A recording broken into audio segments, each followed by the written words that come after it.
Olá, pessoal.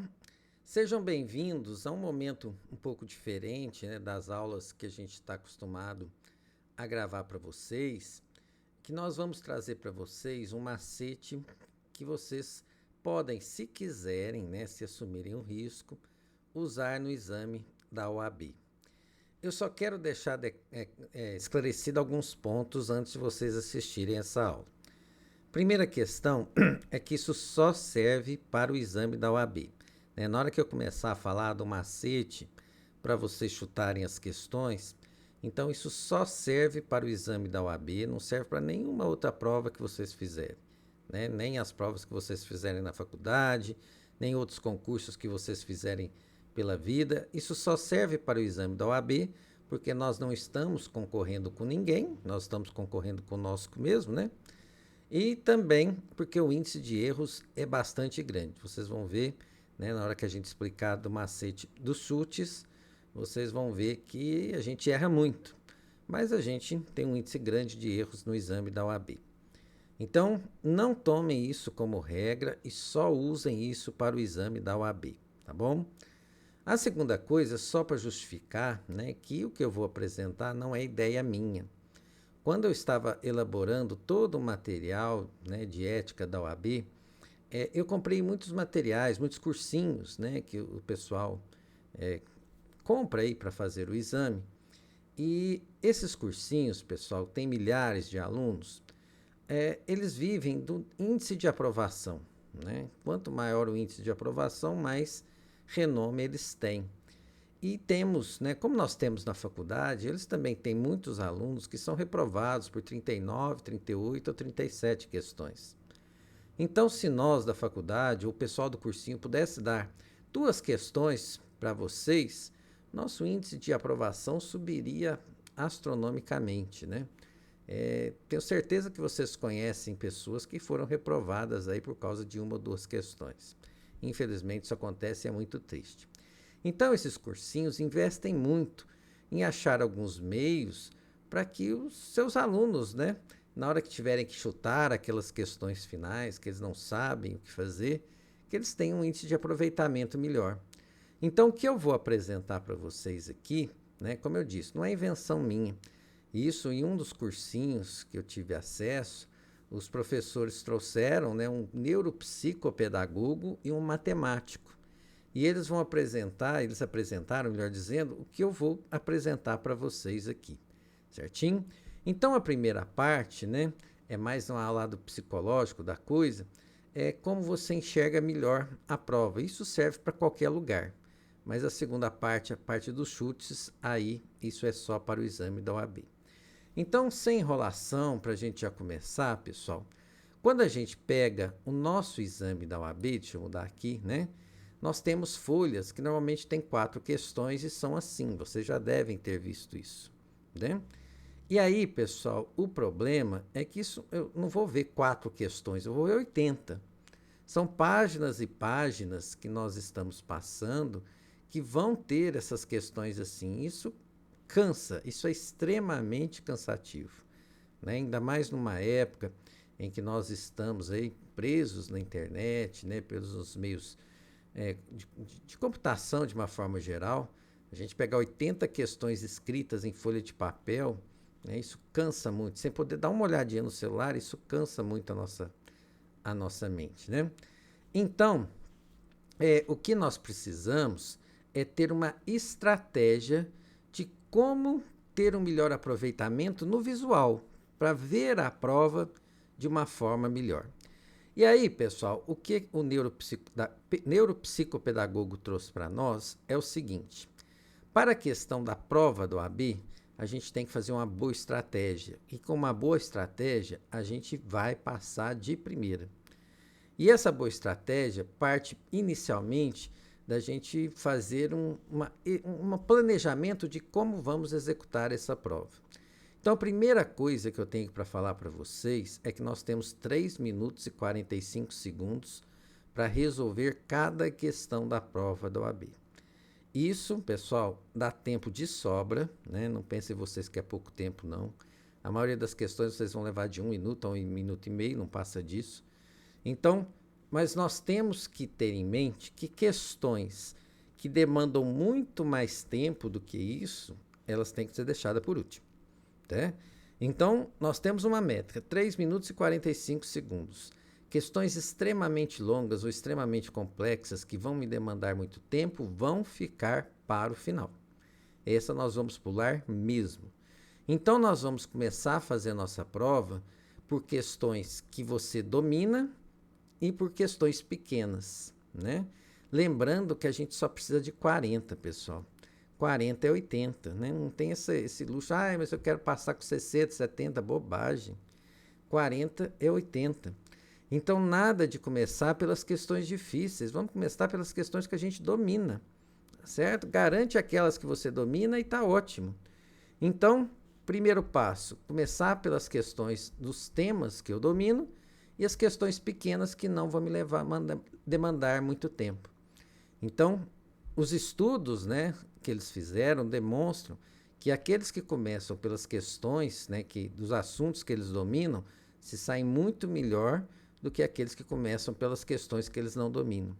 Porque aí chega no momento de resolver as questões que para eles são fáceis, ele está com a cabeça cansada. Aí não rola. Certo? Então, questões que eu domino e as questões pequenas, nós vamos dar a preferência. E à medida, isso aqui é uma coisa que a gente não tem o hábito, que a gente devia aplicar até na faculdade. E à medida que a gente for respondendo, pessoal, vamos riscando as questões para que os nossos olhos não parem de novo nessas questões que nós já respondemos.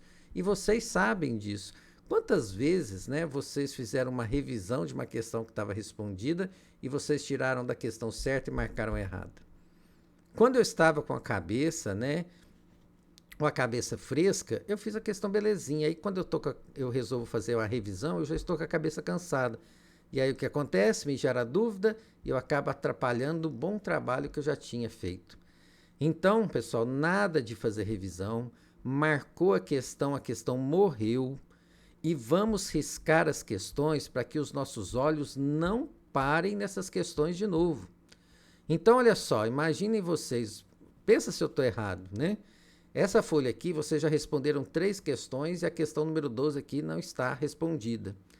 E aí o que acontece? Eu fiz toda a prova. Na hora que eu voltar para essa página, eu vou ter a infeliz tendência de ler de novo a 11, a 13 e a 14 que já foram respondidas. Sendo que minha atenção tem que ficar na 12. Então, meus amigos, eu já respondia porque eu sei, eu confio no meu taco. Então, vamos passar uma linha, certo, em cima das questões respondidas. É até bom, enquanto vocês estão rabiscando, a cabeça de vocês até dá uma descansada. Então, se vocês rabiscam, a cabeça de vocês vai ver a questão da folha, a prova, dessa forma. E aí eu pergunto para vocês, o que é melhor da gente responder? A questão 12 vendo assim ou a questão 12 vendo assim? Pessoal, vendo assim, o nosso cérebro entende que o trabalho é muito menor. Nós temos muito mais gás para resolver a questão 12 assim do que se ela estivesse dessa forma. Então, vamos riscar para que nossos olhos não nos traiam, né? Lendo as questões 11, 13 e 14, quando a gente só precisa prestar atenção na questão 12 aqui. E sobre a questão 12, né, vamos riscar aquelas alternativas que a gente sabe que não é, né? Tudo aquilo que a gente sabe que não vai aproveitar, vamos riscar. Então, da nossa questão 12 aqui, nós temos ela aqui, da nossa frente, né? Eu não vou ler a questão, resolver, que não é o caso, mas 2 questões, pessoal, a gente sempre descarta. Então, você risca essas 2 questões. O nosso cérebro vai ver a questão dessa forma. Olha só como é que já fez impacto, né? Então, como eu disse, né? Já fez impacto. Oh, meu Deus, me atrapalhei aqui. Então, eu tinha a questão assim, e agora a questão já está assim. Opa, visivelmente já está mais fácil. Se a gente fosse responder a questão, vocês chegariam à conclusão que o primeiro parágrafo é todo inútil. Então, o que sobrou da questão? Isso aqui, pessoal. Olha só como é que é diferente uma questão, né, que eu fui respondendo, e aí fui tirando as partes que são inúteis, e olha o que me sobrou. Fala a verdade que nós temos toda a coragem de enfrentar uma questão dessa com uma grande chance de acerto agora. Porque nós estamos visualizando a questão de forma diferente. Então, pessoal, primeira coisa, começar pelas questões que a gente domina, as questões pequenas, porque nós estamos com gás, e vamos riscar tudo aquilo que nós respondemos. Isso já vai trazer um impacto para a sua prova, para o seu desempenho. Mas aí chegamos no ponto principal dessa aula aqui, certo? Aquele momento que eu não sei, né? Tem umas matérias, pessoal, que realmente eu não tenho noção, né? Por exemplo, eu, Roberto, eu nunca estudei direito ambiental. Então, se cair em questões de direito ambiental, né? Competência do direito ambiental, eu vou ficar muito perdido. Então, tem questões que realmente a gente não sabe, tá bom? Então, aí nós chegamos nesse momento que a gente vai pegar tudo aquilo que a gente realmente não sabe. E, pessoal, é o último momento da prova mesmo. Eu sei que vocês tentaram fazer de tudo para responder, mas nós estamos com aquelas questões realmente, olha, isso aqui eu não lembro nem de ter estudado. Então, esse macete de chute, eu vou reafirmar, só usa para o exame da OAB e nunca toma isso como regra, pessoal. Isso é o fim da sua prova, tá bom? Então, você tem lá a questão com A, B, C e D. Aí vem o engraçadinho e fala assim, ó, chuta no C, porque o C é de Cristo, né? Então, mas não adianta nada, porque os idosos já nos falam, né? Mas D é de Deus. Então, nós temos que chutar essa questão. E, pessoal, vocês estão cientes que é um chute, né? Que a gente não sabe a questão, nós vamos dar um chutão mesmo. Então, nada de ficar revisando a questão que você chutou. Se você chutou é porque você não sabia, então para que você vai rever a questão? Chutou, acabou também, tá, pessoal? Então, morre a questão na hora que vocês fizerem o chute. E para vocês entenderem como é que tem sentido esse macete, quando esse pessoal vai fazer a prova, pessoal, da OAB, os examinadores, eles têm uma reunião e eles falam sobre alguns aspectos da prova. E um dos aspectos eles chamam o princípio da impessoalidade. Isso significa que a prova, do jeito que ela é feita, ela não pode nem transparecer que ela está beneficiando alguém. Ela tem que ser o mais imparcial possível. E aí que isso nos dá tudo o que a gente precisa para fazer o nosso macete, certo? Quando eu estou falando dessa impessoalidade, eu estou querendo trazer para vocês. Eu não conheço a prova que vocês vão fazer, mas eu tenho certeza que ela terá basicamente o mesmo número de questões A, B, C e D. Ela vai ter um número muito próximo de 20 questões A, 20 questões B, 20 questões C e 20 questões D. Para provar isso para vocês, eu peguei vários dos últimos exames da OAB para a gente colocar isso à prova. Então, olha só, no exame 28 do exame da OAB, né? O gabarito. Nós tivemos 20 questões A, 20 questões B, 19 questões C e 21 questões D. Vocês acham que isso foi por acaso? No 29º exame da OAB, aconteceu uma coisa que nunca mais aconteceu. Nós tivemos 14 letras A e 24 letras B. Se alguém soube, né, teve um palpite para chutar na letra B, ele se deu bem nessa prova e quebrou a impessoalidade que nós falamos com vocês. Então, pessoal, isso aqui não era para ter acontecido. Eu tenho certeza que deu um BO lá na FGV, porque olha o exame 30 da OAB. 20 questões A, 20 questões B, 20 questões C e 20 questões D. 31º exame da OAB. 19 questões A, 21 questões B, 19 questões C, 21 questões D. 32º exame da OAB. 18 questões A, 22 questões B, 21 C, 29 D. 33º exame da OAB, 20 questões A, 18 questões B, 22 C e 20 D. Vocês estão vendo que tem um equilíbrio? No máximo a gente chega a 22 e no mínimo a 20, certo? Isso é um padrão que inclusive vocês vão ver que recentemente ele até melhora. 34º, 18A, 22B, 20C, 20D. 35º exame da OAB. Aqui saiu da regra. 18A, 22B, 23C e só 17D. Querem ver o resultado disso na prova seguinte? 21 questões A, 20 questões B, 20 questões C e 19 questões D. Exame seguinte, 37º, né? 18A, 22B, 18C e D, 22. Olha esse aqui, pessoal, que maravilha. 38º exame da OAB, 20A, 20B, 20C, 20D.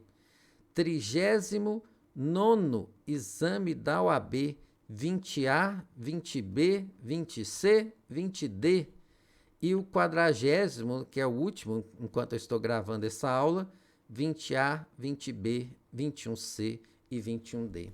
E aí eu reforço a pergunta. Vocês acham que isso é por acaso ou isso é um padrão que tende a continuar?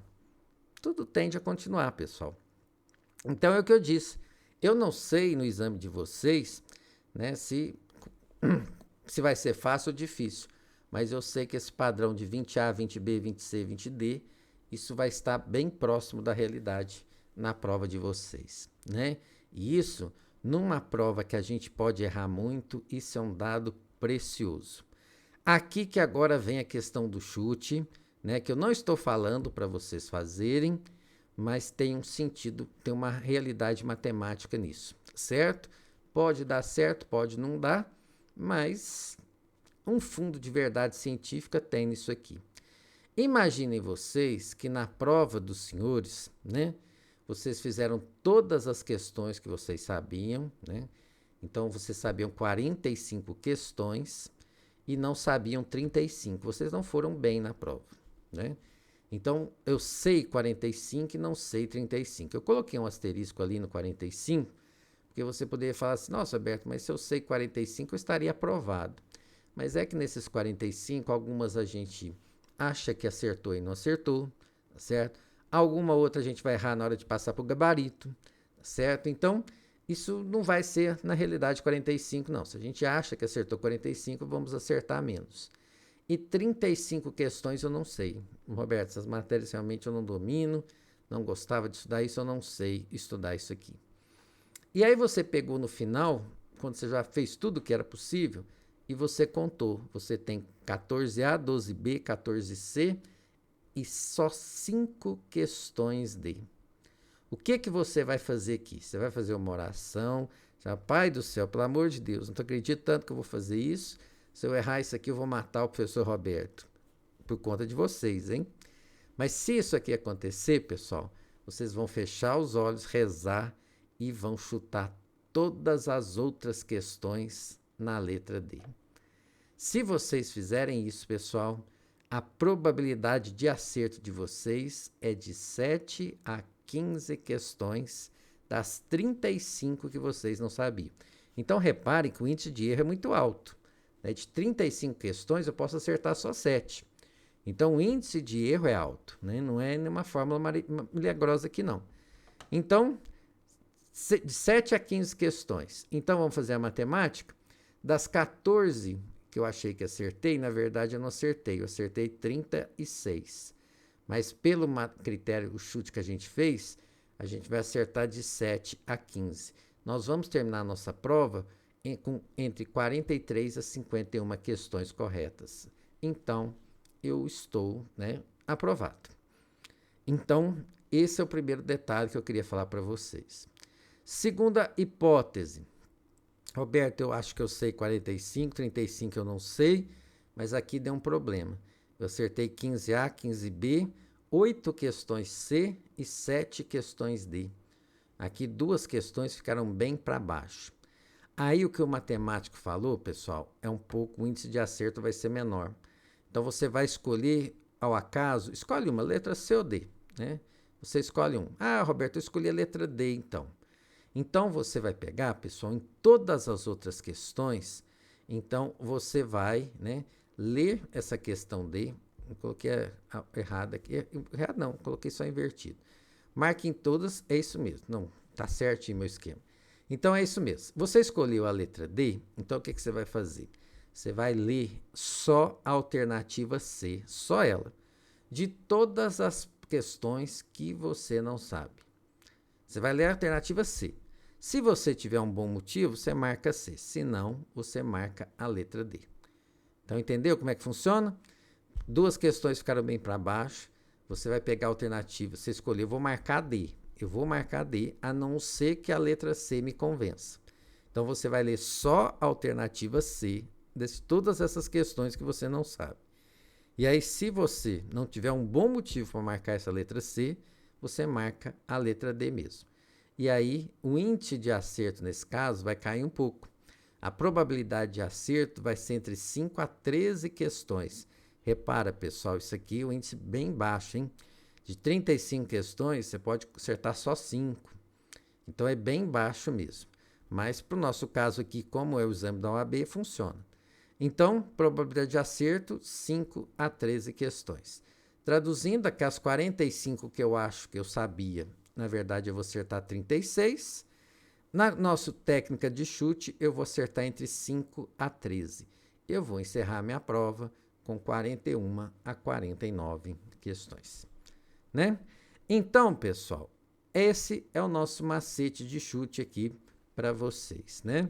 Não é um negócio isento de falhas, de jeito nenhum, mas é uma técnica, né, que tem um cunho, né, foi estudado para criar-se esse sistema de chutes aqui, e é muito melhor do que a gente sair chutando ao acaso, né? Escolher uma letra e chutar de cima para baixo, sem critério, sem nada. Então, se minha prova eu fiz 20 letra A e chutar mais 20, eu vou errar tudo. Então, tem um pouco de verdade nesse macete que eu passei para vocês. Então, aí é vocês terem coragem de usar ou de não usar, né? Então, aí fica a critério de vocês. Certinho? Pessoal, então, muito obrigado. Desejo uma ótima prova a vocês, né? E na torcida para que vocês realmente consigam a merecida aprovação, porque vocês se dedicaram muito e merecem. Um grande abraço.